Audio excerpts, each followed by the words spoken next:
الحمد للہ وحدہ والصلاة والسلام علی من لا نبی بعدہ وعلی آلہ واصحابہ الذین اوفوا عہدہ اما بعد۔ ناظرین و سامعین، مرزائیت ایک نئے زاویے سے ہم اپنے اس پروگرام میں آپ کو خوش آمدید کہتے ہیں۔ پہلے کی طرح ہمارے ساتھ اسلامک اسکالر فضیلت الشیخ خاور رشید بٹ صاحب موجود ہیں، ہم آپ کو بھی خوش آمدید کہتے ہیں۔ جیسا کہ معیار نبوت کے حوالے سے ہماری بات ہو رہی تھی، 7 معیار نبوت وہ شیخ صاحب سے ہم نے بڑی تفصیل کے ساتھ سیکھے اور مرزا غلام احمد قادیانی کی شخصیت کو پرکھنے کی کوشش کی، لیکن وہ ان کے اوپر پورا نہیں اترا۔ اب شیخ صاحب سے ہمارا آج کا جو سوال ہے، شیخ صاحب کیا اس کے علاوہ اور بھی معیار نبوت ہیں کہ جن پر ہم اس کی شخصیت کو پرکھ کے حق اور باطل کے درمیان فرق کر سکتے ہیں؟ بسم اللہ والصلاۃ والسلام علی رسول اللہ، اما بعد۔ شکریہ جی، آپ نے ایک دفعہ پھر مجھے موقع دیا اس موضوع کے اوپر گفتگو کرنے کے لیے۔ جیسا کہ ناظرین کو پتہ ہے کہ ہم تفصیل کے ساتھ گفتگو کر رہے تھے کہ مرزا غلام احمد قادیانی کے اوپر وہ معیارات جو قرآن مجید نے قائم کیے ہیں انبیاء علیہ الصلوۃ والسلام کو پرکھنے کے، کیا وہ صادق آتے ہیں یا نہیں آتے۔ 7 معیارات کے حوالے سے گفتگو ہو چکی۔ مزید جو ہے جب ہم قرآن مجید کو دیکھتے ہیں تو ہمیں پتہ چلتا ہے کہ اور بھی کئی ایسے معیار ہیں جس کے اوپر مرزا قادیانی کو ہم پرکھ سکتے ہیں۔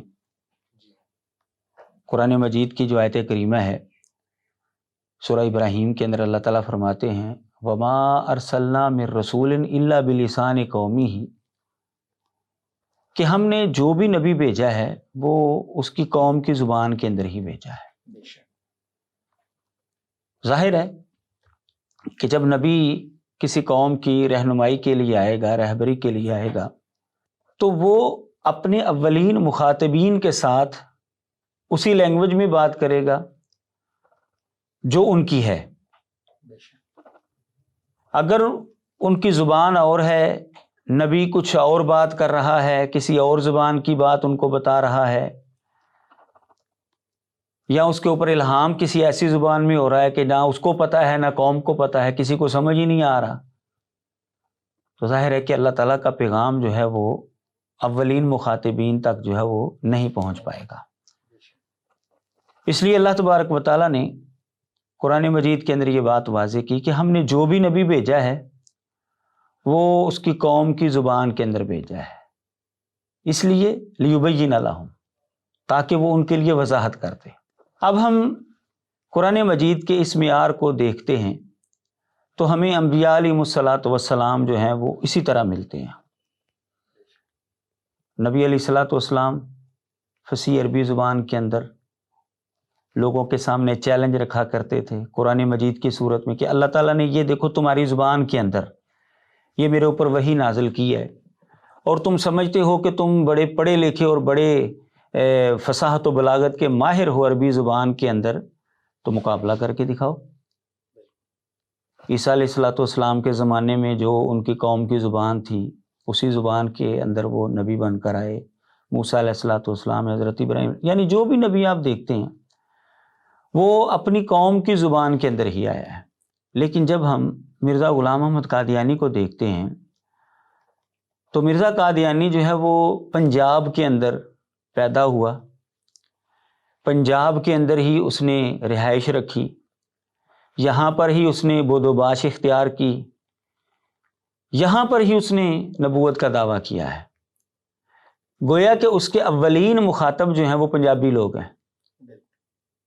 لیکن آپ حیران ہوں گے، مرزا غلام احمد قادیانی نے پنجابی زبان کے اندر کوئی تحریر نہیں لکھی، پنجابی لوگوں کو سمجھانے کے لیے ان کی زبان کے اندر گفتگو نہیں کی، نہ ہی پنجابی زبان کے اندر اس کے اوپر الہامات ہوئے، وہ کیسے ان کو وضاحت کرے گا۔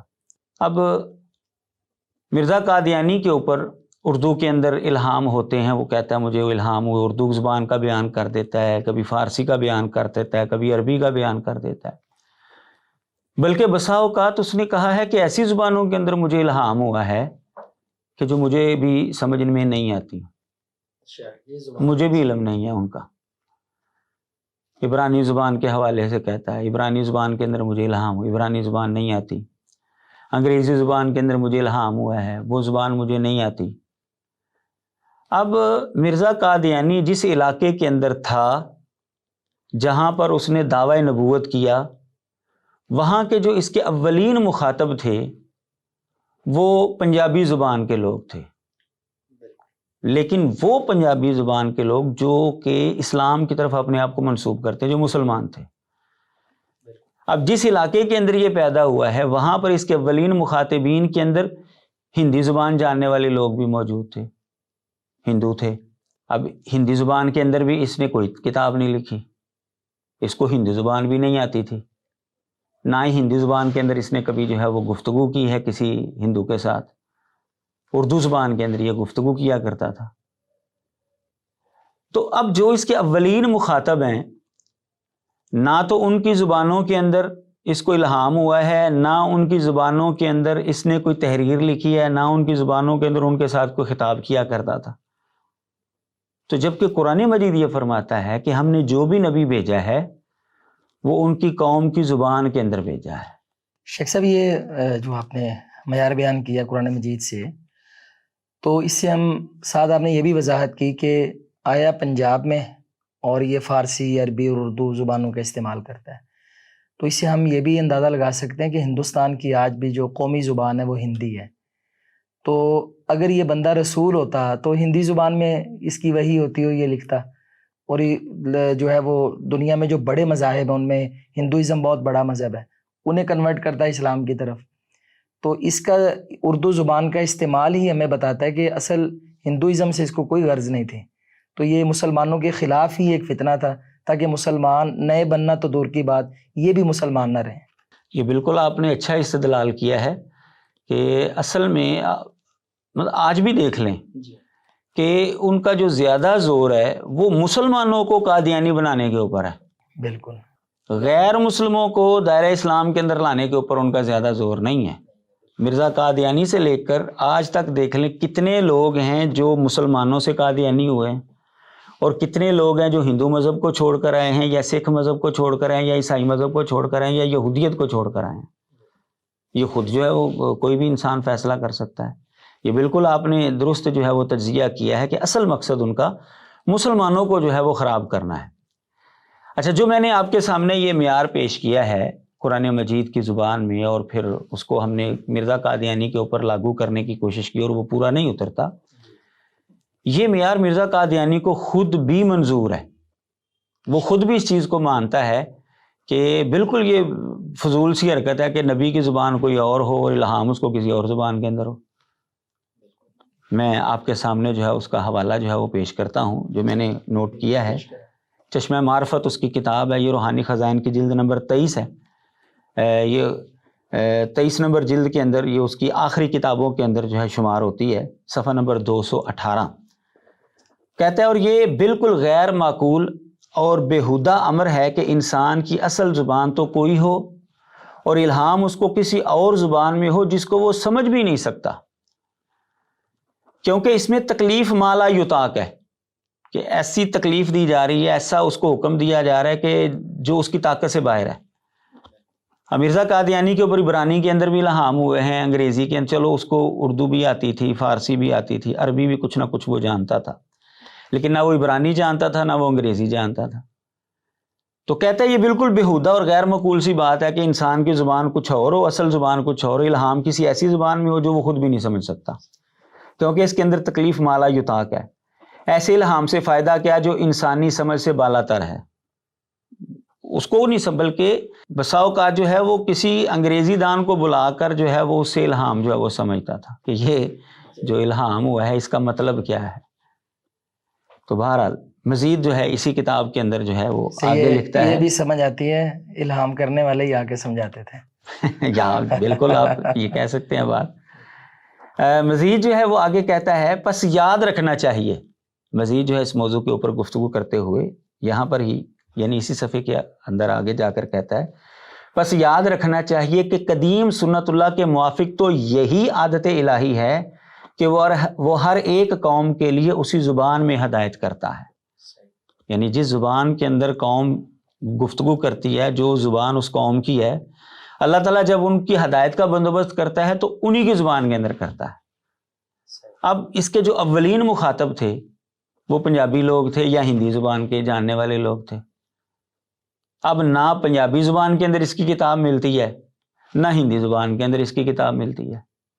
نہ اس نے پنجابی زبان کے اندر کبھی لوگوں کو تبلیغ کی ہے، نہ ہی ہندی زبان کے اندر اس نے جو ہے وہ تبلیغ کی ہے. جو لیکچر وغیرہ دیا کرتا تھا وہ اردو زبان کے اندر دیا کرتا تھا. ایک دفعہ اس نے بس خطبہ الہامیہ عربی زبان کے اندر جو ہے نا وہ عید کا خطبہ جو ہے نا وہ اس نے دیا عید والے دن. اس کو خطبہ الہامیہ کہتے ہیں یہ قادیانی لوگ. تو اس خطبہ دینے سے پہلے 2-3 دن جو ہے نا یہ کمرے کے اندر بند ہو گیا تھا. خوب اس نے جو ہے نا وہ رٹا لگایا، اور وہ رٹا لگا کر جب اس کو خوب ازبر ہوگی نا وہ عربی عبارتیں، تو اس نے باہر آ کر جو ہے نا وہ تیزی کے ساتھ جو ہے وہ خطبہ لوگوں کو جو ہے وہ سنا دیا. یعنی اردو زبان کے اندر اس کے خطبے ملتے ہیں، اور یہ ایک اس کا عربی زبان کے اندر ملتا ہے. پنجابی زبان کے اندر اس کا کوئی خطبہ نہیں ملتا، نہ ہی ہندی زبان کے اندر اس کا کوئی خطبہ ملتا ہے. تو جو قوم کی اصل زبان ہے وہ یا پنجابی ہے یا ہندی ہے، اور اس کو جو الہامات ہو رہے ہیں وہ عبرانی میں بھی ہو رہے ہیں، انگریزی میں بھی ہو رہے ہیں، فارسی میں بھی ہو رہے ہیں، عربی میں بھی ہو رہے ہیں، اردو میں بھی ہو رہے ہیں. تو اب مرزا قادیانی کی جو عبارات ہیں وہ بھی ہمیں بتاتی ہیں کہ سچا نبی جو ہے وہ جس قوم کی طرف آیا ہے، جو اولین مخاطب ہیں اس کے، وہ انہی کی زبان کے اندر آتا ہے، تاکہ لیبین لہم، جو قرآن مجید نے فرمایا، تاکہ وہ ان کے لیے بات کو واضح کر دے.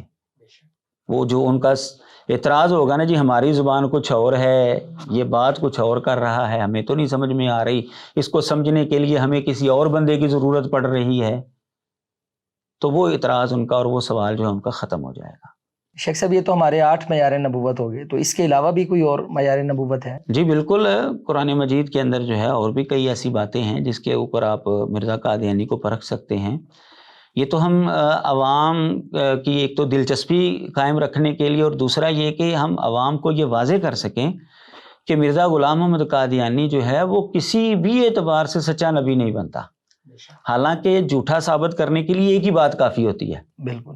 تو یہ صرف ایک تو ان کی دلچسپی قائم رکھنے کے لیے ہم یہ مزید جو ہے وہ باتیں بیان کر رہے ہیں، تاکہ لوگوں کو پتہ چلے کہ مرزا غلام محمد قادیانی جو ہے وہ ہر اینگل سے جو ہے وہ جھوٹا ہی ثابت ہوتا ہے، کسی بھی اعتبار سے وہ سچا ثابت نہیں ہوتا.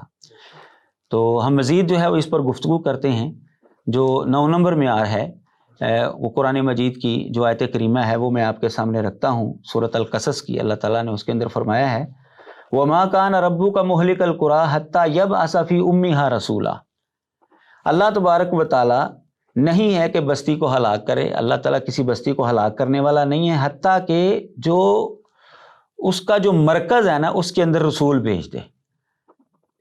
یعنی جو بستی جن لوگوں کی طرف اللہ تعالیٰ نے نبی بھیجا ہے، ان لوگوں کا جو مرکزی علاقہ ہے نا، اس مرکزی علاقے کے اندر اللہ تعالیٰ رسول بھیجتا ہے. پھر اللہ تعالیٰ جو ہے ان کے اوپر عذاب نازل کرنا ہوتا ہے اگر وہ نہیں مانتے تو. یعنی یہ حجت تمام کرنے کا یہاں پر مسئلہ بیان ہو رہا ہے کہ اللہ تعالیٰ کسی قوم کے اوپر حجت جو ہے وہ تمام اس وقت کرتا ہے جب ان کے مرکز کے اندر جو ہے ایک نبی بھیج دیتا ہے، رسول بھیج دیتا ہے. یتلو علیہم آیاتنا، وہ ان کے اوپر ہماری آیات پڑھتا ہے. وما کننا مہلک القری الا واہلھا ظالمون، ہم نہیں ہیں بستیوں کو ہلاک کرنے والے مگر اسی وقت کہ جب اس کے رہنے والے جو ہیں وہ ظلم کرنے والے ہوں. جو ظالم ہوں گے تو پھر ہی اللہ تعالیٰ جو ہے وہ بستیوں کو ہلاک کرتا ہے. اگر وہ کسی نبی کو مان لیتے ہیں تو پھر اللہ تعالیٰ ان کے اوپر تباہی نازل نہیں کرتا. یہاں پر اللہ تعالیٰ نے اپنا ایک اصول اور ضابطہ بیان کیا ہے کہ کسی بھی قوم کے اوپر حجت تمام کیسے ہوتی ہے. وہ کیسے؟ جب نبی بھیجتا ہے. اور نبی کہاں پر بھیجتا ہے؟ فی امہا، یعنی جو بستیوں کی مرکزی بستی ہوتی ہے، مرکزی علاقہ ہوتا ہے، جن لوگوں کی طرف اس کو نبی بنایا گیا. اب رسول اللہ صلی اللہ علیہ وسلم کو اللہ تعالیٰ نے نبی بنایا ساری دنیا کے لیے، ساری کائنات کے لیے آپ کو نبی اور رسول بنا کر بھیجا ہے. تو نبی علیہ الصلوۃ والسلام جو دنیا کی مرکزی بستی ہے، مرکزی علاقہ ہے مکہ مکرمہ، بے شک اس کے اندر نبی علیہ الصلوۃ والسلام کو اللہ تعالیٰ نے مبعوث کیا ہے. جو بھی نبی آیا ہے نا وہ جس قوم کی طرف ہے اس قوم کا جو مرکزی علاقہ ہوتا ہے نا وہاں پر ہی وہ نبی جو ہے وہ مبعوث ہوتا ہے. یہ اللہ تعالیٰ نے قرآن کے اندر واضح طور پر فرمایا ہے. اب ہم اس کو مرزا غلام محمد قادیانی کے اوپر فٹ کر کے دیکھتے ہیں. جیسا کہ میں نے پہلے بھی بیان کیا اور ہمارے ناظرین بھی جانتے ہیں کہ مرزا غلام محمد قادیانی جو ہے وہ پنجاب ضلع گرداسپور کا علاقہ جو ہے قادیان وہاں پر پیدا ہوا. یہ لاہور سے شمال مشرق کی طرف 50-55 میل دور ہے. یہ کرتارپور جو بارڈر ہے یہ آپ کو پتہ ہے یہ پاکستان کے اندر ہے. کرتارپور کا علاقہ یہ بارڈر کے اس طرف ہے اور بارڈر کے دوسری طرف جو ہے نا وہ قادیان کا علاقہ بنتا ہے. وہ ادھر سے بالکل قریب ہی ہے. تو اب مرزا غلام محمد قادیانی جو ہے وہ پنجاب ضلع گرداسپور کا علاقہ جو قادیان ہے وہاں پر پیدا ہوا. وہاں پر اس نے زندگی گزاری اور اس نے وہاں پر ہی دعوی نبوت کیا.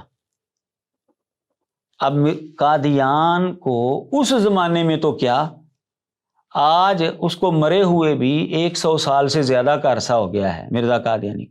آج بھی قادیان کو مرکزی حیثیت حاصل نہیں ہے. بالکل ایسے نہ تو ہندوستان کی مرکزی حیثیت اس کو حاصل ہے نہ ہی پنجاب کی اس کو مرکزی حیثیت حاصل ہے. آج بھی وہ چھوٹا سا گاؤں ہے. آج بھی اگر وہ شہر بن چکا ہے تو وہ چھوٹا سا شہر ہے. جیسے ہمارے ہاں ادھر بارڈر کے قریب جو ہے وہ شکر گڑھ کا علاقہ ہے. اب وہ شہر ہے تو وہ چھوٹا سا شہر ہے. نارووال کا شہر ہے تو وہ چھوٹا سا شہر ہے. ظفروال کا شہر ہے اس کے قریب وہ چھوٹے چھوٹے شہر ہیں. بالکل اسی طرح قادیان جو ہے وہ بھی ایک چھوٹا سا شہر اب بن چکا ہے اور اس زمانے میں وہ قصبہ ہوا کرتا تھا. یعنی مرکزی حیثیت نہ تو اس کو ہندوستان کے اندر حاصل ہے نہ اس کو پنجاب کی. چلو ہندوستان کو تو چھوڑ کو پنجاب جو صوبائی آپ کہہ سکتے ہیں صوبائی کے اندر بھی اس کو مرکزی حیثیت حاصل نہیں اور آج تک نہیں ہے. جبکہ قرآن مجید تو یہ فرماتا ہے کہ نبی جو ہے وہ مرکز کے اندر آتا ہے. جن لوگوں کی طرف نبی کو مبعوث کیا جاتا ہے ان لوگوں کی جو مرکزی بستی ہوتی ہے اب اس کا تو دعویٰ یہ ہے کہ میں محمد رسول اللہ ہوں. نعوذ باللہ اس کا یہ دعویٰ ہے جیسا کہ ناظرین کے سامنے ہم نے تفصیلی یہ گفتگو کر دی ہوئی ہے. تو اس کا یہ دعویٰ ہے. تو یعنی وہ جب اپنے آپ کو محمد رسول اللہ ہونے کا مدعی ٹھہراتا ہے تو ساری دنیا کے لیے اس نے گویا کہ اپنے آپ کو نبی اور رسول بنا لیا ہے. تو اس کو کسی ایسے علاقے میں آنا چاہیے تھا جو سارے علاقوں کے لیے ساری دنیا کے لیے مرکز کی حیثیت ہوتی. نبی علیہ الصلوۃ والسلام کے آنے سے پہلے بھی مکے کو مرکزی حیثیت حاصل تھی. قرآن نے بھی ام القریٰ کہا. بالکل جو غیر مسلم تھے وہ بھی مانتے تھے کہ مکہ جو ہے اس کو مرکزی حیثیت یہاں پر اللہ کا گھر ہے. آپ کو پتہ ہے کہ جو سورۃ قریش ہے اس کے اندر اللہ تعالیٰ نے اسی بات کو بیان کیا ہے کہ ارد گرد کے لوگوں کے اوپر جو ہے وہ تو حملے ہوتے ہیں. تم 2 سفر کرتے ہو گرمی اور سردی میں تمہیں لوگ کچھ نہیں کہتے. وجہ کیا ہے؟ وجہ یہ کہ تم اس گھر کے اس بیت اللہ کے اللہ کے گھر کے متولی ہو. ان کو پتہ ہے کہ یہ اللہ کے گھر کے جو ہے نگران ہیں. یعنی تمہارا احترام کرتے ہیں یہ لوگ. حالانکہ لوگ جو ہے وہ امن میں نہیں ہیں تم امن میں ہو. اس کا مطلب یہ ہے کہ نبی علیہ السلام کے آنے سے پہلے بھی مکے کو مرکزی حیثیت حاصل تھی اور نبی علیہ السلام کے آنے کے بعد تو بلولا ہو گئی نا. آج بھی مطلب آج ہم دیکھتے ہیں کہ حج کے موقع پر لاکھوں انسان جو ہے وہ وہاں پر جو ہے وہ جمع ہو جاتے ہیں اور پورے سال کا آپ اندازہ لگائیں تو کروڑوں انسانوں سے بھی بلکہ اربوں تک شاید تعداد جو ہے وہ چلی جائے جتنے لوگ وہاں سے جو ہے وہ عمرہ یا حج کر کے جو اگر وہ پورے سال کا اگر آپ اندازہ لگا لیں تو مرکز کی حیثیت اس کو پہلے بھی تھی آج بھی ہے. جبکہ مرزا قادیانی جس علاقے کے اندر آیا ہے اس کو مرکز کی حیثیت نہ پہلے تھی نہ آج ہے. حالانکہ نبی کے آنے سے پہلے اس کو مرکز کی حیثیت ہوتی ہے لیکن مرزا قادیانی کے آنے سے پہلے بھی اس کو مرکز کی حیثیت نہیں تھی آج بھی نہیں ہے. معلوم ہوا کہ قرآن مجید کے اس معیار کے اوپر بھی مرزا قادیانی جو ہے وہ پورا نہیں اترتا. شیخ صاحب یہ جو آپ نے ایک لاجک بیان کی ہے اور قرآن مجید کی دلیل کے ساتھ تو کیا وہ اس کا رد بھی پیش کرتے ہیں؟ یعنی قادیان کو مرکزی حیثیت ثابت کرنے کے لیے کوئی دلائل کوئی لاجک یا کوئی اس کے علاوہ کوئی اس کا الٹرنیٹ پیش کرتے ہیں؟ مرزا غلام محمد قادیانی اور اس کے پیروکار اگر کسی بات کی تویل نہ کریں تو اس وقت ہمیں حیرانی ہوتی ہے. اچھا ہر چیز کی تویل ہر چیز کی وہ تویل کرتے ہیں. ہر چیز کی مثال کے طور پر مطلب میں چھوٹی سی بات بتاتا ہوں. حدیث کے اندر آتا ہے کہ عیسیٰ علیہ السلام جو ہے نا وہ دمشق میں آئیں گے. کہتے ہیں جی دمشق سے مراد قادیان ہے. اب آپ کیا کریں گے بھائی؟ تو یہ تو ایک چھوٹی سی بات ہے، ہر بات کی طویل کرتے ہیں، ہر بات کی. تو یہاں پر بھی جو ہے ان کی طویل موجود ہے. وہ یہ کہتے ہیں جی یہ مرکز کے اندر جو ہے نا نبی کا آنا ضروری نہیں ہے. کیوں جی؟ لو جی قرآن مجید کے اندر لکھا ہوا ہے. وہ قرآن مجید کی اس آیت سے استدلال کرتے ہیں. جب یوسف علیہ الصلوۃ والسلام کے پاس بنی اسرائیل جو ہے وہ انہوں نے بلائی مصر کے اندر اپنے والد حضرت یعقوب علیہ السلام کو، اپنے بھائیوں کو اور اپنے خاندان کو جب مصر کے اندر بلایا تو اللہ تعالیٰ نے اس کا تذکرہ کیا ہے کہ یوسف علیہ السلام نے یہ بات کہی تھی، وَقَدْ أَحْسَنَ بِي إِذْ أَخْرَجَنِي مِنَ السِّجْنِ. اللہ تعالیٰ نے میرے اوپر بڑا احسان کیا مجھے جب اس نے قید سے نکالا. وَجَاءَ بِكُم مِّنَ الْبَدْوِ، اور وہ تمہیں صحرا سے لے کر آیا. اللہ تعالیٰ تمہیں جو ہے وہ صحرا سے نکال کر اب میرے پاس لے کر آیا. مِن بَعْدِ أَن نَزَغَ الشَّيْطَانُ بَيْنِي وَبَيْنَ إِخْوَتِي، اس کے بعد کہ میرے اور میرے بھائیوں کے درمیان شیطان نے جو ہے وہ فتنہ ڈال دیا تھا. تو اللہ تعالیٰ جو ہے وہ تمہیں بدو سے لے کر آیا ہے، صحرا سے لے کر آیا. کہتے ہیں جی دیکھیں جی حضرت یعقوب علیہ الصلوۃ والسلام کنعان کے علاقے میں تھے اور وہ نبی تھے اللہ کے، اور وہ وہاں پر رہ رہے تھے. تو حضرت یوسف علیہ الصلوۃ والسلام ان کے علاقے کو صحرا بدوی علاقہ جو ہے وہ دیہاتی علاقہ صحرائی علاقہ جو ہے وہ قرار دے رہے ہیں. تو اس کا مطلب یہ ہے کہ نبی کا مرکز کے اندر آنا جو ہے وہ ضروری نہیں ہے. پہلے نمبر پر اگر اس آیت کا یہ مفہوم ہے تو پھر قرآن مجید کے اندر تضاد لازم آیا.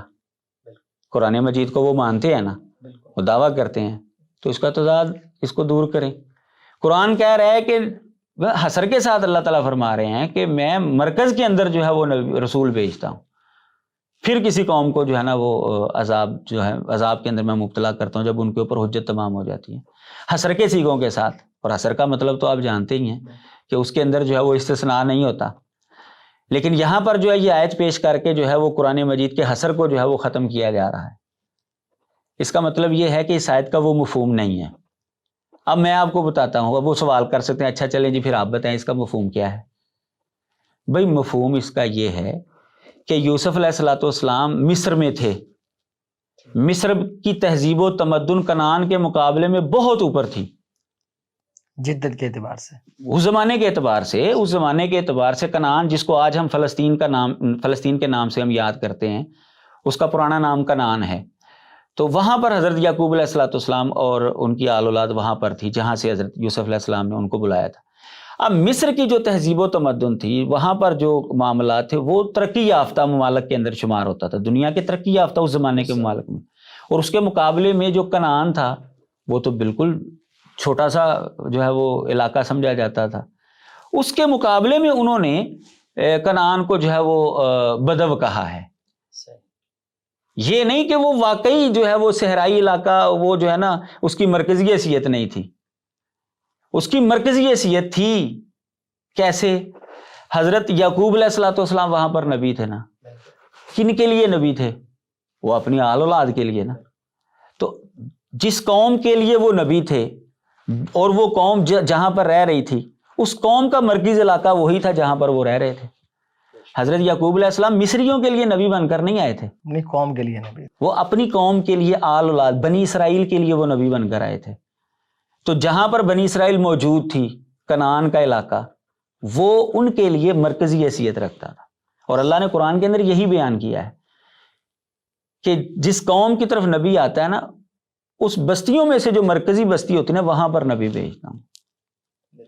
اب یعقوب علیہ الصلوۃ والسلام مصریوں کے لیے نہیں تھے وہ نبی. یوسف علیہ السلام نے مصر کے مقابلے میں یہ لفظ بولا ہے، لیکن جہاں پر وہ نبی تھے جس قوم کے لیے، وہاں پر ان کی حیثیت مرکزی تھی جس بستی میں وہ تھے. تو یہ ہے اس آیت کا مطلب.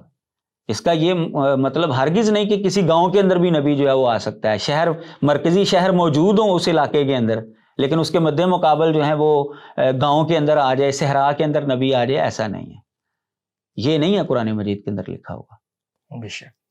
ہاں اگر وہ یہ ثابت کریں کہ یعقوب علیہ الصلوۃ والسلام جو ہیں وہ جس علاقے کے اندر نبی بن کر آئے تھے اس کی حیثیت کنعان کے اندر مرکزی نہیں تھی، پھر وہ اپنا استدلال پیش کر سکتے ہیں. اور یہ تو بات ثابت ہی نہیں ہوتی.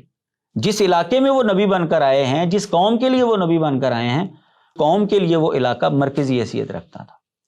ناظرین، آپ نے شیخ صاحب سے آج 2 معیار نبوت کے حوالے سے کہ ایک تو زبان، جو نبی جس بھی قوم کی طرف آتے ہیں وہ انہی کی زبان لے کر آتے ہیں، اسی زبان میں وحی ہوتی ہے، اور دوسرا اس کی مرکزی بستی میں آتے ہیں۔ تو مرزا غلام احمد قادیانی قرآن مجید کے ان دونوں معیارات میں سے کسی ایک پر بھی پورا نہیں اترتا۔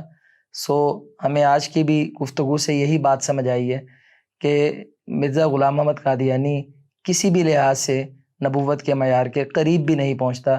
وہ باطل نظریات پر اس کی نبوت تھی اور وہ ایک جھوٹا نبی تھا۔ مزید ہمارے اسی موضوع کو آگے انشاءاللہ شیخ صاحب لے کر چلیں گے، تو آپ ہمارے ساتھ رہیے۔